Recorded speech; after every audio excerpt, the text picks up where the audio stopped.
எத்தனை சாமி வந்ததையா, இது எந்தெந்த சாமி தந்ததையா, எத்தனை பாட்ட சொன்னதையா, அத சுத்துற பூமி கண்டதையா, அடிச்சு வீசும் காத்துலையும் அந்த தகப்பனாச சுத்துதையா, பிடிச்சு பூக்கும் வேதையிலும் ஒரு வம்சத்து கதையே உள்ளதையா,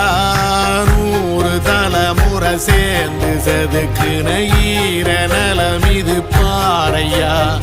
வாழும் வரையிலும் நீயும் விதைக்கிற கடமை இருக்கு கேளையா.